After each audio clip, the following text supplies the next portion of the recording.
छत्तीसगढ़ में लोकसभा चुनाव की तैयारियों को लेकर आज बीजेपी क्लस्टर प्रभारियों की बैठक हुई है। बैठक में 11 लोकसभा क्षेत्रों पर मंथन किया गया।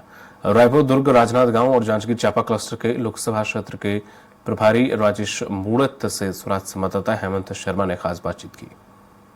बीजेपी ने लोकसभा चुनाव की तैयारी तेज कर दी है। 11 लोकसभाओं को क्लस्टरों में बांटा गया। उन क्लस्टर प्रभारियों की आज बैठक कुशाभाऊ ठाकरे प्रदेश कार्यालय में हुई है। हमारे साथ दुर्ग, राजनांदगांव, रायपुर और जांजगीर चांपा लोकसभा के प्रभारी राजेश मूणत जी हैं, उनसे बातचीत करते हैं।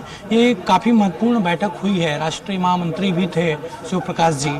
किस तरीके से मार्गदर्शन उन्होंने दिया और किस तरीके से क्रियान्वयन जमीनी स्तर पर होगा?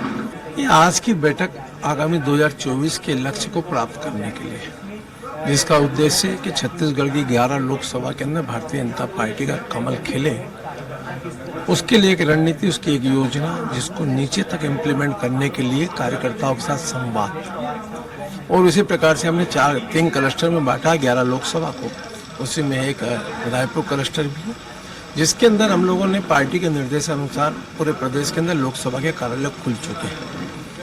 आगामी फरवरी के अंदर विधानसभा के कार्यालय हमारे खुल जाएंगे। वहीं नीचे तक की जिलों की बैठकें हमारी चालू होगी, प्रबंध समितियां हमारी बन चुकी हैं। यही नहीं, इसके साथ साथ में एक गांव चलो अभियान, जो माननीय मोदी जी की योजनाओं के साथ में छत्तीसगढ़ में किन किन गली मोहल्ले के अंदर कौन कौन सी योजनाओं का लाभ जनता को मिला, उनसे संवाद करना, जनप्रतिनिधियों से मिलना, वहाँ के समूह के लोगों से मिलना, वहाँ पर जो सांस्कृतिक क्षेत्र, राजनीतिक क्षेत्र और सामाजिक क्षेत्र में जो लोग काम करते हैं उनसे भी संवाद करना, मोदी जी के लिए एक प्लेटफॉर्म तैयार करके 2024 के लक्ष्य को प्राप्त करने के लिए कार्यकर्ता 24 घंटे के लिए घर घर जाएगा। अभी ये राष्ट्रीय नेताओं का भी आगमन होना है इन क्लस्टरों पे, उसको लेकर भी कुछ चर्चा हुई है क्या? मीटिंग नहीं, अभी सामान्यतः उनका प्रोग्राम आएगा, उस हिसाब से बैठ के होगी। ये तो कंटिन्यूशन में मई में लोकसभा चुनाव की दृष्टि से नीचे तक की चाल तैयार हो जाए, वह उद्देश्य को पूर्ण करने के लिए पार्टी कार्यकर्ता को लगाया। ये पिछली बार जब लोकसभा के चुनाव हुए थे 9 सीटों पर जीत दर्ज हुई थी, 2 पर हार का सामना करना पड़ा था। उन 2 के अलावा इस बार जांजगीर चांपा लोकसभा की सारी विधानसभा सीटें आप लोगों ने हारी है। उसको लेकर क्या ठोस रणनीति बनाई जाएगी आप लोग? देखिए, इस हर सीट को जीतना, हर बूथ को जीतना, ये हमारी प्राथमिकता है।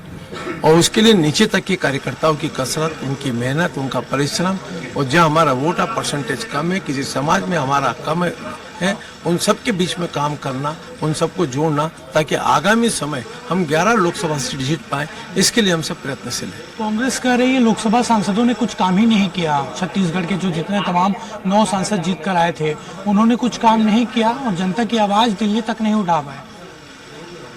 अब कांग्रेस पार्टी कुछ की हुई थी तो आगे बढ़ते हैं। भ्रष्टाचार की जननी कांग्रेस पार्टी है। क्या किया छत्तीसगढ़ की जनता ने जो सिमेट दिया? आत्मचिंतन करें। भाजपा ने जो काम किया है और छत्तीसगढ़ प्रगतिशील राज्य के ऊपर स्थापित हुआ है और जो विकास के काम को गति दी, बिना केंद्र सरकार के सहयोग के कुछ नहीं हो सकता। और इसलिए डबल इंजन की सरकार एक साथ चलेगी तो छत्तीसगढ़ प्रगति की ओर अपने आप बढ़ेगा। तो आज बीजेपी प्रदेश कार्यालय में काफी महत्वपूर्ण बैठक हुई है। क्लस्टर प्रभारियों की लोकसभा चुनाव को लेकर रणनीति बनाई गई है। इसके साथ साथ जो गांव चलो अभियान शुरू हो रहा है, उसका शुभारंभ छत्तीसगढ़ में 7 फरवरी शुरू होगा और सभी कार्यकर्ता रात्रि विश्राम गाँव में करेंगे। मुख्यमंत्री से लेकर मंत्री और तमाम संगठन के नेता भी इस गांव चलो अभियान में हिस्सा लेंगे। और इसके साथ साथ आज की बैठक में और तमाम उन रणनीतियों पर चर्चा हुई जिसको लेकर लोकसभा चुनाव में बीजेपी मैदान पर जाएगी। कैमरामैन गणेश निषाद के साथ हेमंत शर्मा, स्वराज एक्सप्रेस, रायपुर। इस बुलेटिन में फिलहाल इतना ही। नमस्कार।